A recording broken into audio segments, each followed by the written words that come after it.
I've always loved reading and writing stories, all of that sort of side of life. It's been something that's been with me since I was tiny, but I never thought about writing a book initially. I always wanted to teach. That was something that I think I've wanted to do since I was 6.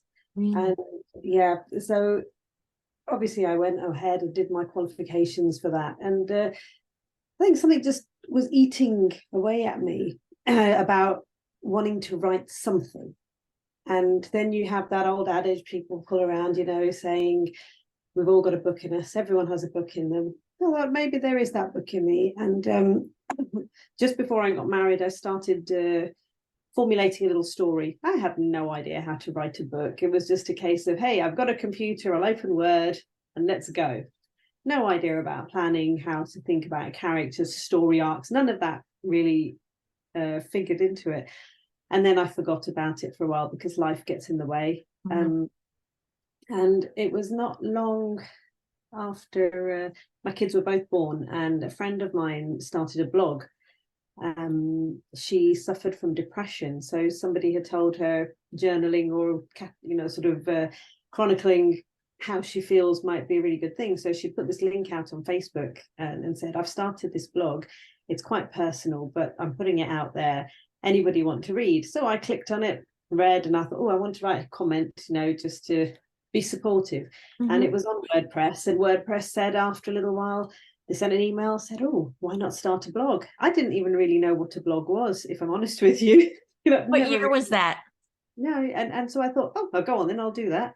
No idea what I'm doing. I had no plan for it. This was going to be a blog about X, Y, or Z. It was just okay. So I started this thing called But I Smile With Me, Smile Anyway, because that was the first name that came to my mind, and I generally smile quite a lot all the time, so it was a given. And it was literally a bunch of randomness that started that, but through that randomness I began to build a community of friends on the blog. And within those friends I was a lot of writers and authors, and they kind of reawoke this urge to write again. And I found my old story that I'd started. I ended up putting some chapters on it on my blog. Oh, you did? Oh, okay. So probably the first 6 or 7 chapters I did it sort of a bit of a serialization, like, I've written this, I haven't written any more yet, but would you be interested if I was to, continue writing this story? And I got some really lovely feedback. And that's where the push to actually finish the story came. And that was a long time ago. So it took, I'd say, about 18 years for me to actually write that, but that's on and off, a lot of on and off time. And then I went through the process of trying to find an agent or somebody to publish it first. And I was getting lots of very lovely, what I'd like to call positive rejections, maybe not the right thing for us at the moment, but a really lovely idea, blah, blah, blah. And then I thought to myself, do you know what? I'm in my 40s now. And why should I wait for somebody else to validate me?